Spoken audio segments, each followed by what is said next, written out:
नाज़रीन आदाब, प्रोग्राम दो रुख में आपका बहुत इस्तकबाल करते हैं। मैं हूं हिना जुबैर। नाज़रीन, लगातार हम कह रहे हैं कि कोरोना का खतरा कम हरगिज नहीं हुआ है और ख़ास तौर पर जैसे जैसे मुल्क अनलॉक होना शुरू हुआ, लोगों की लापरवाही सामने आने लगी। चाहे हम बाजारों की बात करें या फिर टूरिस्ट मुकामात की बात करें, भीड़ भाड़ बढ़ने लगी, बेकाबू हो गई, मास्क भी चेहरों से गायब हो गया। बल्कि ये कहना ज्यादा मुनासिब होगा कि अब कोई फिक्र ही नहीं है। सोशल डिस्टेंसिंग लोग भूल गए हैं, कोरोना प्रोटोकॉल को भूल गए हैं। जबकि तीसरी लहर की बात लगातार माहिरीन और डॉक्टर कर रहे हैं। लगातार महकमा सेहत की जानिब से थर्ड वेव की बात की जा रही है, एहतियात बरतने की बात भी की जा रही है। यह भी कहा जा रहा है कि अगले 100 से 125 दिन कोरोना को लेकर बेहद अहम है। डेल्टा वेरिएंट ये लगातार कई मुल्कों में फैल चुका है। इन्हीं तमाम बातों को लेकर आज हम बात करेंगे कि क्या सरकार पूरी तरह से तैयार है, अपोजिशन क्या कुछ इस पर अपना रद्द-ए-अमल रखती है, क्या कुछ उसकी जिम्मेदारी है। वैक्सीनेशन, लगातार वैक्सीनेशन की बात की जा रही है, लेकिन क्या पूरी तरह से वैक्सीन हर स्टेट को, हर रियासत को मिल रही है? सरकार क्या जो हेल्थ सेक्टर है वहां पर उसकी पूरी तरह से तैयारी है? इन्हीं तमाम चीजों पर आज हम जानेंगे अपने दो खास मेहमानों से। प्रोग्राम दो रुख में नजरिया, चलिए शुरुआत करेंगे। सबसे पहले आपका इस्तकबाल कर बात करते हैं। हमारे साथ मौजूद हैं बीजेपी से, हमारे साथ हरिहर रघुवंशी जी मौजूद हैं। रघुवंशी जी, बहुत बहुत आपका इस्तकबाल करना चाहेंगे प्रोग्राम दो रुख में। साथ ही साथ कांग्रेस से हमारे साथ मौजूद हैं डॉक्टर अजय उपाध्याय जी। अजय उपाध्याय जी, बहुत आपका वेलकम करेंगे, इस्तकबाल करेंगे प्रोग्राम दो रुख में। शुरुआत हम करना चाहेंगे हरिहर रघुवंशी जी से। सर, आपसे हम जानना चाहेंगे, लगातार हम देख रहे हैं कि कोरोना की तीसरी लहर की बात हो रही है। हालिया कुछ दिनों में हम देखें तो केसेस भी बढ़ते नजर आ रहे हैं। क्या अनलॉक का जो फैसला था वो ठीक था? देखिए हिना जी, मोदी सरकार कोरोना शुरू होने से लेकर और अब तक जो लोगों के हित में रहा उस तरह के फैसले लेती रही। इकोनॉमी का जहां मामला आया वहां उस तरह का फैसला लिया, लोगों के हित का मामला जहां आया वहां उस तरह से फैसला लिया, और उन फैसलों के कारण ही आज भारत दुनिया का सबसे बड़ा टीकाकरण का देश हो गया। इतने बड़े पैमाने पे टीका किसी देश ने नहीं लगाया। ये मोदी सरकार की एक सूझबूझ और हिंदुस्तान को बचाने को लेकर के जो किया गया कार्य था वो है। और इसके साथ साथ प्रधानमंत्री जी ने शहर से लेकर के गांव तक, गांव के प्रधान तक को उन्होंने संपर्क किया। ये पहली बार हुआ है हिंदुस्तान में कि प्रधानमंत्री गांव के प्रधान तक से बात कर रहा है, जिससे हमारा गांव भी सेफ रहे, हमारा शहर भी सेफ रहे। ये तमाम जो उपाय हैं वो सरकार के स्तर पर किए जाते रहे और समय समय पर राज्य सरकारों को भी ये दिशा निर्देश भी दिए जाते रहे। मुख्यमंत्रियों से प्रधानमंत्री जी ने कई बार रूबरू हुए और ये हिदायत दी कि कहीं पे भी कालाबाजारी ना हो, कहीं पे भी लोगों को चाहे ऑक्सीजन हो, चाहे मेडिसिन हो, चाहे और दूसरी जरूरी चीजें हो, वो प्रॉपर सबको मिले। इन तमाम सारी चीजों के कारण ही आज कोरोना से हम उबर पाए हैं, कोरोना को हम पीछे कर पाए हैं। लेकिन चिंता की बात यह है कि जिस तरह से फिर थर्ड वेव की शुरुआत हो रही है, लोग लापरवाही कर रहे हैं, वो एक चिंता का विषय जरूर है। कई राज्य सरकारें हैं जो इस दिशा में लापरवाही बरत रही। जैसे आप देखो केरल है, केरल में आज इतना कोरोना का खतरा पैदा हो गया है कि ऐसा लग रहा है कि तीसरी वेव केरल से ही आने वाली है। इतनी ज्यादा लापरवाही। चलिए ठीक है, तो आप जो है अब कहीं ना कहीं रियासती सरकारों को इसका इल्जाम दे रहे हैं। आपसे आपका भी हम रुख आगे भी जानेंगे। डॉक्टर अजय उपाध्याय जी भी हमारे साथ मौजूद हैं। डॉक्टर अजय उपाध्याय जी, हमने देखा था कि कोरोना का जो दूसरा दौर रहा किस कदर जानलेवा रहा। लोगों के ऊपर इल्जाम हम दे रहे हैं, ठीक है, लापरवाही हो रही है, लेकिन यहां पर सरकार की क्या कुछ जिम्मेदारी है? क्या रूल्स और सख्ती से नहीं होना चाहिए थे? और ये स्टेट और सेंटर की बात फिर आ गई है। देखिए, ये दुर्भाग्यपूर्ण है। जिस तरह से सही बात है, पूरे देश में पुनः एक बार हम तृतीय लहर की तरफ कहीं ना कहीं बढ़ने को मजबूर हो रहे हैं, और उसके लिए दोनों पक्ष जिम्मेवार है। यदि कुछ हद तक हमारे में भी जागरूकता की कमी आई है और हम उसको नहीं फॉलो कर रहे हैं, तो एक सामान्य नागरिक और एक कर्तव्यनिष्ठ नागरिक के नाते हमें भी इस पर विचार जरूर करना चाहिए। लेकिन अंततः सरकार का ही ये दायित्व बनता है, और सरकारी मशीनरी जिस तरह से लगातार कोरोना के पूरे इस महामारी को कहीं ना कहीं नेपथ्य में रख करके अब वो सियासत की महामारी में फंस गई है, और जिस तरह लगातार सियासत की ही राजनीति और उस सत्ता के बचाव में ही लगी हुई है, इससे ये प्रायोरिटी, हमारी प्राथमिकता कहीं ना कहीं गोल शिफ्ट हुआ है। और गोल शिफ्ट होने का नतीजा है कि धीरे धीरे लोग भी जो है लापरवाह होते गए हैं। मैं पूछना चाहता हूं, सरकार के नुमाइंदे हैं हमारे पास रघुवंशी जी, बताएं अभी तक पिछले जो लोगों के हालात जिस तरह से खराब हुए, जिस तरह से महामारी से इतने सारे लोग की जान गई, 4,22,022 आज के मौत के आंकड़े हैं, ये सरकारी आंकड़े हैं। गैर सरकारी आंकड़े तो 60 लाख के आसपास बता रहे हैं, अलग अलग अखबारों के जो डाटा है, आप जैसे पत्रकार जागरूक जो है बताते हैं। सरकार ने क्या सीखा? आम जनमानस की जिंदगी क्या सियासत से बड़ी नहीं है, लेकिन सरकार क्या अभी तक स्वास्थ्य सेवाओं के सुधार के लिए कोई नया स्कीम लाया? क्या ग्रामीण क्षेत्रों में जो दवाओं की व्यवस्था होनी चाहिए, अस्पताल की व्यवस्था होनी चाहिए, इस पर कोई विचार हुआ? क्या आधारभूत संरचना स्वास्थ्य का सुधरा होना चाहिए? 2-3 महीने में जिस तरह से पूरी हालत बेकाबू में थी, अब क्या उस पर कोई काम कहीं ना कहीं अब रियासतों पर बात आ रही है कि रियासतों को अपने अपने तौर पर इसको कंट्रोल करना था, जो नहीं कर पाई, इसीलिए तीसरी लहर का खतरा सामने नजर आ रहा है। नहीं, मैं इस बात को कभी नहीं मानता। अभी भी जितने भी प्रोटोकॉल हैं कोरोना के, एसओपी हो या गाइडलाइंस हो या सरकार की जो भी गाइडलाइंस है, वो केंद्र सरकार के बिहाफ पर ही जा रही है। रियासतों में मैं नहीं कहता कि कांग्रेस और भाजपा की तो देश में 18 राज्यों में सरकार है, हम तो 2-3 राज्यों में है। इसलिए मैं भाजपा के उन राज्य की भी बात करूंगा जिन राज्यों पर ये आरोप प्रत्यारोप लग रहे हैं। राज्य और केंद्र का ये मामला नहीं है, ये न सियासत का है, न भाजपा और कांग्रेस का है, न जय उपाध्याय का है, न रघुवंशी जी का ये मुद्दा है, न आपका मुद्दा है। ये देश के आम लोगों के जीवन का प्रश्न है, और जब जीवन का प्रश्न है तो केंद्र सरकार इस स्वास्थ्य मामलों की सारी चीजों का निगरानी वही कर रही है, उसे इस पर ख्याल रखना चाहिए। और स्वास्थ्य संरचना कैसे बढ़े, आधारभूत लेवल पर कैसे सुदृढ़ हो कि पिछली बार जिस चलिए अजय जी, आपकी इसी बात को हम आगे बढ़ाएंगे। हरिहर रघुवंशी जी, आपसे हम जानना चाहेंगे, वैक्सीनेशन को लेकर हमने देखा बड़े पैमाने पे शुरुआत की गई, खास तौर पर उत्सव का समा भी नजर आया, लोगों ने वैक्सीनेशन लगवाया भी, लेकिन अब हम देख रहे हैं कि कहीं ना कहीं वैक्सीनेशन की कमी देखी जा रही है, वैक्सीन की कमी हो रही है। 1-2 रियासतों की बात मैं बिल्कुल नहीं कर रही, तकरीबन हर स्टेट से इसी तरह की बात आ रही है। क्या ऐसे में हमारा 31 दिसंबर तक का जो टारगेट है, क्या वो पूरा हो पाएगा? हिना जी, सरकार अपने लेवल पे तमाम कंपनियों से जो उनकी क्षमता है उससे ज्यादा वैक्सीन का उत्पादन हो रहा है, और उसके वितरण को लेकर के भी पूरी सतर्क है, और सरकार की पूरी कोशिश है कि जो टारगेट हमने रखा है उसको हम पूरा कर ले जाएंगे। जहां तक अजय उपाध्याय जी कह रहे थे, वो सही है कि कोरोना को लेकर के कोई राजनीति नहीं होनी चाहिए, लेकिन आप देखो शुरू से कोरोना को लेकर के राजनीति होती रही है। सरकार ने सभी पार्टियों को एक साथ बिठाने की कोशिश की, सभी विपक्षी दलों को, कि आप सहयोग करिए, कोरोना किसी एक व्यक्ति, किसी एक सरकार, किसी एक का नहीं है। लेकिन आप देखो लगातार सहयोग मांगने के बाद भी कोई उस तरह का सकारात्मक सहयोग विपक्ष से नहीं मिला। आरोप प्रत्यारोप को छोड़ करके ये उन राज्यों को हमेशा टारगेट करते रहे जहां भारतीय जनता पार्टी की सरकारें हैं, लेकिन वहां इन्होंने कभी नहीं देखा जहां पे दूसरे दलों की सरकारें हैं।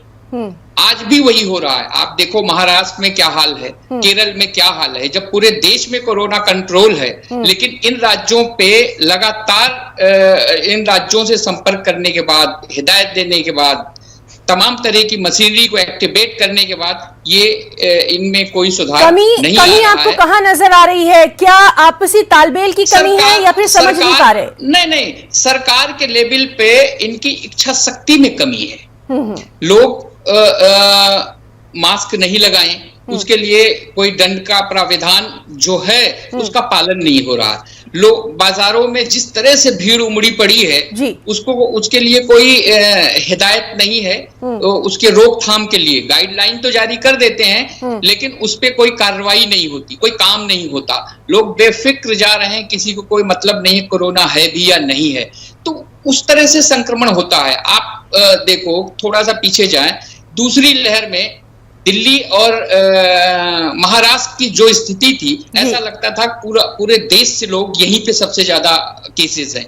क्यों? क्योंकि लापरवाही थी, इच्छा शक्ति नहीं थी, मेडिसिन की पूर्ति नहीं थी, कालाबाजारी हो रही थी, ऑक्सीजन की और तमाम चीजों की। लोग परेशान थे, त्राह त्राह कर रहे थे।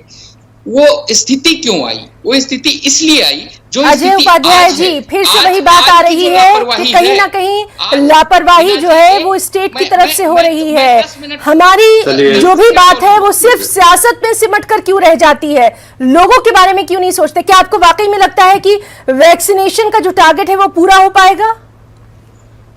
हिना जी, कैसे पूरा हो पाएगा? अभी तक तो 10% केवल 10% लोगों को वैक्सीनेशन हुआ है और आज का डाटा है 40,14,000 लोगों को वैक्सीन हो रहा है, जब वैक्सीनेशन प्रति रोज हो रहा है आज का है। यदि जब तक 90 जो एवरेज है वो 90 लाख प्रति रोज नहीं होगा, तब तक वैक्सीन की जो टारगेट है दिसंबर तक जो सरकार भी कह रही है, ये संभव नहीं है। फिर 1 साल और लगेंगे। दूसरी बात, वैक्सीन की कमी है सारे सेंटर में। दिल्ली में आप जाइए, आज संजोग की बात है कि आज ही मैंने अपोलो से लेकर बाकी हॉस्पिटल्स में भी बात की कि भाई स्पुतनिक या किसी वैक्सीन के लिए कुछ लोग चाहते थे, फर्स्ट डोज कहीं नहीं है, सेकेंड डोज कहीं कहीं लगा रहे हैं वो लोग, लेकिन फर्स्ट डोज की बात नहीं है। जहां तक बात हमारे मित्र ने कही पॉलिटिक्स की, मैं इस पॉलिटिक्स की बात नहीं करता। ये सर्वदलीय बैठक कभी आज तक सरकार ने इस मुद्दे पर नहीं बुलाई। सरकार को जो सजेशन कांग्रेस पार्टी और बाकी विपक्षी दलों ने दिया उसको कभी नहीं माना, और वैक्सीनेशन को लेकर समय समय पर जो संसदीय समिति ने भी जो विचार रखे उसको भी नहीं माना गया। संसदीय समिति ने आर्थिक संरचना में भी सुधार चाह रही है। कोरोना के कारण जो परेशानियां लोगों को हो रही है, जिसके कारण लोगों को रोजी रोजगार चले गए हैं और उसके कारण छोटे छोटे जो मझौले और छोटे उद्योग हैं उसकी हालत गंभीर हो गई है। कल ही संसदीय समिति की रिपोर्ट आई है, उसमें सिर्फ कांग्रेस के सांसद नहीं है, भाजपा के भी सांसद है, और उन लोगों ने भी कहा कि देश की ये सेक्टर जो है बेहाल स्थिति में है। जहां तक बात अभी रघुवंशी जी ने कही कि कांग्रेस शासित राज्य और भाजपा शासित राज्य, केरला की बात आपने जरूर की है, दूसरे नंबर पर कर्नाटक है और चौथे नंबर पर उत्तर प्रदेश है। कांग्रेस के शासित राज्य तो बहुत नीचे हैं। आप लिस्ट दिखाइएगा आज, यदि आपका कैमरामैन चाहे और वो दिखा सके करके, तो मैं दिखा देता हूं कि क्या हालत है, सर्वाधिक केस कहां और किस राज्य में है। लेकिन इस पर नहीं विचार होगा। मैं राजनीति के से परे होकर के इस बात को कह रहा हूं कि महामारी किसी जाति धर्म विशेष और राजनीति किसी पार्टी के लिए। अजय जी, क्या आपको अस्पतालों में तैयारी पूरी नजर आती है? हम देख चुके हैं कि दूसरी वेव में क्या हाल था। देखिए, अभी एक बात अच्छी लगी रघुवंशी जी की, एक पढ़े लिखे और प्रबुद्ध लगता है ये पहला संवेदनशील प्रवक्ता है जिन्होंने इस बात को स्वीकारा कि ऑक्सीजन की कमी से लोगों की जान गई। सरकार तक स्वीकारने को तैयार नहीं है। और कालाबाजारी की बात दिल्ली में हो रही थी, ये भी इन्होंने स्वीकारा। दिल्ली में आखिर किसकी पुलिस व्यवस्था है? कालाबाजारी को रोकने के लिए पुलिस व्यवस्था की जरूरत होती है। पुलिस किसकी है? अमित शाह जी की पुलिस है दिल्ली प्रदेश में, ये स्टेट की नहीं है। तो आप अरविंद केजरीवाल पर भी आरोप लगा रहे हैं तो भी नाइंसाफी है, क्योंकि उनका कोई प्रवक्ता भी यहाँ नहीं है। लेकिन मैं ये मानता हूं कि सबको मिलकर काम करना चाहिए था, और उस समय तो हम लोग ठीक है। रघुवंशी जी, क्या अस्पतालों में तैयारी पूरी है, खासतौर पर थर्ड वेव को लेकर? बच्चों के लिए जिस तरह से कंसर्न दिखाई जा रही है, क्या बच्चों के लिए अस्पतालों में खास तौर पर वार्ड्स बनाए गए हैं? क्या वहां पर बच्चों के डॉक्टर मौजूद हैं? अभी से तैयारी करना होगी। हिना जी, सरकार की तरफ से गाइडलाइन जारी है। सरकार की तरफ से जो जिस तरह का निरीक्षण होना चाहिए था उस तरह का निरीक्षण है। जो अजय जी बता रहे थे अभी कि पुलिस के कारण ऑक्सीजन की कमी को या कालाबाजारी को रोका जाना चाहिए था। जब तमाम विपक्षी राज्य सरकारें कालाबाजारी करने में लगी हो, तो जो सत्ता और शासन में बैठे हैं वो कालाबाजारी करने में लगे हो, तो पुलिस क्या करेगी? आपने दिल्ली का हाल देखा और तमाम जगहों का भी हाल है, मैं उसमें नहीं जाना चाहूंगा। कम से कम ऑक्सीजन की कमी से आपने जो है कहा है कि मौत हुई, कि वो आपकी सरकार ऑक्सीजन की कमी से मौत को मानने को तैयार पहुंचाएं। अगर वही उसकी कालाबाजारी कर रहे हैं, सरकार ही सबके लिए जिम्मेदार है, तो सरकार क्यों है आपकी? दूसरी बात, विपक्ष में आ जाइए, जो सरकार बच्चों की बात है, विपक्षी लोग हैं वही लोग पक्ष में पूरी तरह से संवेदनशील है। कि बच्चों को पूरी तरह से टीकाकरण बच्चों का हो और अस्पतालों में तो ये जो भी दिशा निर्देश होने चाहिए वो जारी किए गए हैं। समय पर चुनाव मोदी सरकार की इच्छा शक्ति पूरी तरह से हर व्यक्ति को समय पर जो है कहीं ना कहीं भ्रमित करने का प्रयास किया, उपचार मिले, इसके वैक्सीनेशन लिए को लाने में पहले प्रॉब्लम क्रिएट की, अब वैक्सीन की कमी हो गई है और वैक्सीनेशन की जो स्थिति है सभी सेंटर बंद होने के आपकी बात मैं सुन नहीं पा रहा हूं, एक एक करके बात करें। रघुवंशी जी वो ये कह रहे हैं कि आपने अभी जितनी तमाम तैयारियों की बात की वो कहीं नजर नहीं आती है। कांग्रेस को तो सरकार भी नजर नहीं आती है। कांग्रेस ने तो आंख पे पट्टी बांध ली है। जब आंख पे पट्टी बांध लेंगे तो इनको कुछ नजर नहीं आएगा। इनको नजर नहीं आ रहा है कि पूरी दुनिया में, अजय जी आप शांत हो जाइए, मेरी बात सुन लीजिए, उसके बाद आप शांति से जवाब दीजिए। कांग्रेस को ये नजर नहीं आ रहा है कि हिंदुस्तान दुनिया का सबसे ज्यादा वैक्सीनेशन वाला देश है, ये इनको नजर नहीं आ रहा है। इनको ये नजर नहीं आ रहा है कि इनका प्रधान सेवक, हिंदुस्तान का प्रधान सेवक आदरणीय नरेंद्र मोदी जी ऊपर से लेकर के और सबसे निचली इकाई तक एक एक इंसान से संपर्क में है। इनकी सरकार थी, इनका प्रधानमंत्री किससे मिलता था पूरा देश जानता है, या इनका सिस्टम कैसे था पूरा देश जानता है। आज क्या है वो भी पूरा देश देख रहा है। तो आरोप लगाना बहुत वो है। रघुवंशी जी उनका साफ तौर पर कहना है कि कोई मीटिंग नहीं हो रही है, बातचीत नहीं हो रही है। हिना जी मैं जवाब देना चाहता हूं रघुवंशी जी का। जी बिल्कुल बिल्कुल अजय जी, मेरी बात पूरी होने दीजिए। अजय जी मेरी बात पूरी होने दीजिए। कांग्रेस को कुछ दिखाई, मुझे सिर्फ 3 सेकंड दीजिए। कांग्रेस ने आंख पे पट्टी बांध ली है, उसको कुछ दिखाई नहीं दे रहा। कुछ भी सरकार करे उसको दिखेगा ही। दिखाऊं कुछ आपको मैं पहले की पार्टी, हमारी पार्टी ने सदैव दिखाने का काम किया है रास्ता। केरल में अभी 3rd वेव स्टार्ट हो रही है, उस पे भी आप कुछ बोलिए कि केरल जो है एक हब बनता जा रहा है हिंदुस्तान का, थर्ड वेव का जननी हो जाएगा केरल, उस पे भी कुछ बोलिए आप। केरल में वजह आपको क्या नजर आती है रघुवंशी जी, कहाँ कमी रह गई? मैडम मुझसे भी सरकार की इच्छा शक्ति नहीं है कि कोरोना को खत्म किया जाए। जो सिस्टम में वहां बैठे हैं लोग वो चाहते नहीं है। ठीक है, सिस्टम में कमी है। अजय जी अब इसका जवाब दीजिए, सिस्टम में कमी है, चाहती नहीं है कि कुछ ठीक हो। 2-3 बातें हैं, जरा हमको समय दे दीजिएगा। जी बिल्कुल बिल्कुल। पहली बात की रघुवंशी जी ने बड़ा अच्छा प्रश्न किया है कि कांग्रेस को नहीं दिखती और भाजपा को सब चीज दिख रही है। क्या भाजपा को वो गंगा में जो लाशें तैर रही थी वो दिख रही है कि नहीं? ऑक्सीजन से हजारों लोगों की जो जान गई कमी के कारण, वो सरकार को नहीं दिख रही है। प्रधानमंत्री जी सबसे मिलते हैं, अभी तक एक प्रेस कॉन्फ्रेंस नहीं किया, और कोरोना पर जब हम चर्चा पार्लियामेंट में चाहते हैं उनकी कुप्रबंधन को लेकर के, उस पर चर्चा करने को तैयार नहीं है इनकी सरकार। तो क्या दिखता है और किसकी आंख पर पट्टी है और कौन मानसिक विकार का शिकार है पूरा देश देख रहा है, किस पार्टी की है। लेकिन मैं इस पे नहीं जाना चाहूंगा। अभी आपने कहा केरला में बद इंतजामी है जरूर, लेकिन कर्नाटका उसके जस्ट बगल में है और भाजपा की सरकार है, केरला में कम्युनिस्ट पार्टी की सरकार है। मैं दोनों सरकारों की बात कर रहा हूं। केरला नंबर 1 और कर्नाटका नंबर 2 पर है। मैं दोनों की बात कर रहा हूं, अब एक पर नहीं छुपिएगा। मात्र 1 लाख का डिफरेंस है दोनों में। हाईएस्ट नंबर मैं बता रहा हूं, पहले नंबर पर केरला है और दूसरे नंबर पर कर्नाटका है। कर्नाटका में तो आप मुख्यमंत्री बदलने में लगे हुए हैं, आपको कोरोना का कोई कंसर्न ही नहीं है। आप चाहते ही नहीं है कि महामारी से जिंदगी बचे। और चौथे नंबर पर उत्तर प्रदेश है। जरा उत्तर प्रदेश का भी हालत देखिए, ये आपके ही राज्य हैं। कांग्रेस का एक भी राज्य इस कैटेगरी में नहीं है। आज का डाटा मैं बता रहा हूं, आज आप उसको पढ़िए उठा करके। रघुवंशी जी आप अच्छे प्रवक्ता हैं, लेकिन भाजपा की सरकार और प्रधानमंत्री जी कभी भी नहीं चाहते। आपने कहा कि कितना प्रतिशत, अरे जरा देखिए यूरोपियन देश में कितने प्रतिशत लोगों को वैक्सीन हुआ है, भारत में 10% और सारे बड़े देश जो हैं 8-10 जो बड़े देश हैं, कहीं 55%, कहीं 65%। कोई भी देश ऐसा नहीं है जो 40% से कम वैक्सीन के लेवल पर हो। ब्राजील जैसा देश भी 40 के पार पहुंच गया और हम मात्र 10% के वैक्सीनेशन पर हैं। 40 लाख जो आप डोज लगा रहे हैं, कम से कम 90 लाख डोज यदि प्रति रोज लगेगा तब आपके टारगेट उपलब्ध होंगे। जहां तक बात है, आपने तो सुप्रीम कोर्ट में झूठ अभी बोला, जनता से झूठ बोला। सुप्रीम कोर्ट में पहले कहा था कि 216 करोड़ जो है हम डोज दिसंबर तक लोगों को लगा देंगे। हलफनामा दिया 137 करोड़ का। क्या मतलब है? देश देख नहीं रहा है, लोग देख नहीं रहे हैं। अच्छा ठीक है दोनों अपने मेहमानों से मैं ये जानना चाहूंगी, तीसरी लहर लगातार अलर्ट जारी किया जा रहा है, अब हम सेकेंड वेव की तरह हमें बर्बादी ना देखनी पड़े, इसके लिए क्या कुछ करना चाहिए? पहले रघुवंशी जी आप बताइए। अच्छा ठीक। हिना जी, सबसे पहले राज्य सरकारों को आरोप प्रत्यारोप की राजनीति से बचकर संवेदनशील होकर के लोगों के जान माल की रक्षा की दिशा में सोचना चाहिए। सबसे पहले ये जो अभी अजय जी आरोप लगा रहे हैं कि इतनी वैक्सीनेशन नहीं हुई, उतनी नहीं हुई, वो ये भी कह रहे हैं कि बात ही नहीं होती है, मीटिंग ही नहीं होती है।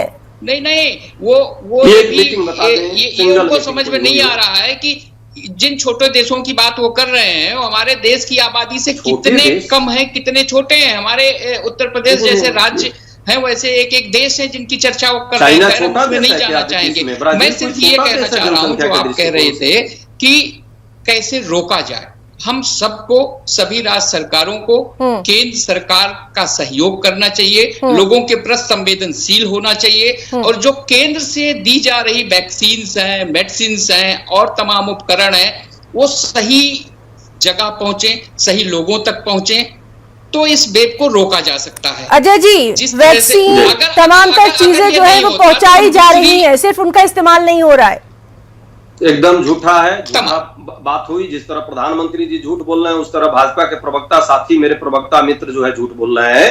वैक्सीन की कमी पूरे दिल्ली के सेंटर पर है, पूरे मध्य प्रदेश में है, पूरे बिहार में है, जहां यूपी में भी कई जगह पे सेंटर में वैक्सीन है ही नहीं, सेंटर बंद हो गए हैं। और यदि वैक्सीन ही पहला उपचार है, जो आपने प्रश्न किया है कि कैसे रोका जा सकता है, रोकने का एकमात्र हथियार है वो वैक्सीन है, लेकिन वैक्सीन की मात्रा की कमी के कारण ये सारा बात है, और सरकार इस पर गंभीर नहीं है, पहली बात। दूसरी बात, जो इससे संबंधित लोग जुड़े हुए हैं, सुन लीजिए, फिर मैंने बीच में आपको भी नहीं टोका था, यदि आप टोकेंगे तो फिर टोका टोकी चलती रहेगी। सुन लीजिए, 10 जवाब देना चाहता हूँ जी, 10 आपको मिलेगा, मौका देंगी मैडम हिना जी, सबको मौका दे रही हैं। ये डिबेट बड़ा ही अच्छे स्तर पर ये कंडक्ट होता है।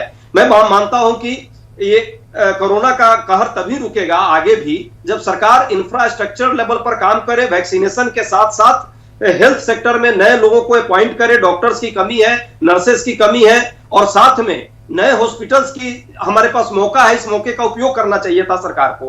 एक छत्तीसगढ़ की सरकार का मैं उदाहरण के तौर पे आपको हिना जी बताना चाहता हूं। सभी जिला कलेक्टर और को ये आदेश दिया गया है, और बहुत जल्द आप देखेंगी वहां सारे हॉस्पिटल्स का कायाकल्प हम लोग कर रहे हैं। क्या एक भी भाजपा का राज्य ऐसा है जहां पे ऐसा हो रहा हो, जबकि केंद्र से हमें सहायता नहीं मिल रही है? भाजपा के 18 राज्य हैं, यदि राज्यों पर बात आएगी तो भाजपा के राज्य ज्यादा हैं, और जहां पे सबसे ज्यादा संक्रमण की अभी दर आज के डाटा में है, दिख रहा है। नंबर 1 केरला है, नंबर 2 कर्नाटका है, नंबर 3 महाराष्ट्र है, और नंबर 4 पर जो है उत्तर प्रदेश। चलिए ठीक है, इसी बात को आगे बढ़ाएंगे। रघुवंशी जी, क्या हेल्थ सेक्टर में वो तमाम तर फैसिलिटीज दी जा रही हैं? क्या नए जो अपॉइंटमेंट्स है वो हो रहे हैं? अस्पतालों में क्या तमाम तर फैसिलिटीज हैं?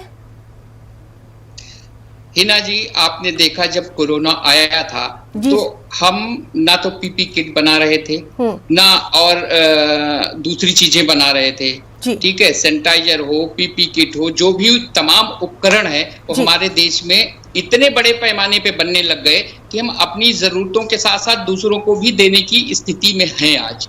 तो सरकार की जो तैयारी है वो बड़े पैमाने पे है, लेकिन राज्य सरकारें उसका भरपूर इस्तेमाल नहीं कर रही, आरोप प्रत्यारोप के उसमें लग जा रही। जैसे अभी उपाध्याय जी कह रहे हैं कि केरला है, अब केरला के बाद दूसरे नंबर पे महाराष्ट्र है, लेकिन इनको ये दिखाई नहीं देता, चूंकि भाजपा के राज्य को टारगेट करना है, तो इसलिए भाजपा के राज्यों को करते इस सब राजनीति से ऊपर उठ के जो चीजें मैंने महाराष्ट्र कहा केंद्र सरकार द्वारा दी जा रही है, अगर सिर्फ उसका इस्तेमाल राज्य सरकारें कर लें तो कोरोना को पूरी तरह से हराया जा सकता है। जो हालत सेकेंड वेव की थी वो हालत कभी हिंदुस्तान में नहीं आ सकती अगर राज्य सरकारें सिर्फ केंद्र सरकार की दी हुई चीजों को और उसकी गाइडलाइंस को फॉलो कर ले और सहयोग दे ले। उनको कुछ करने की जरूरत नहीं है। मोदी सरकार आज की तारीख में पूरे संवेदनशीलता से पूरे देश के लोगों को, वो चाहे मध्य प्रदेश हो, चाहे महाराष्ट्र हो, चाहे केरल हो, चाहे छत्तीसगढ़ हो, कोई भी राज्य हो, उन सब के लोगों को अपना मानती है और उनके सब की जान कीमती है। चलिए, तो फिर अब लगातार इस मामले पर लगातार हम बातचीत आगे भी करते रहेंगे, क्योंकि कहीं ना कहीं कोरोना का जो दूसरी लहर के बाद का जो खतरा है वो अब फिर से दिखाई दे रहा है। अपने दोनों मेहमानों का हम बहुत बहुत शुक्रिया अदा करना चाहेंगे। हरिहर रघुवंशी जी, जो कि बीजेपी से हमारे साथ स्पोक्स पर्सन थे, साथ ही साथ डॉक्टर अजय उपाध्याय जी, कांग्रेस से स्पोक्स पर्सन थे। आप दोनों खास मेहमानों का प्रोग्राम दो रुख में बहुत बहुत आपका शुक्रिया अदा करना चाहेंगे। और आज के प्रोग्राम दो रुख में फिलहाल इतना ही। हमारी पूरी टीम को दें इजाजत।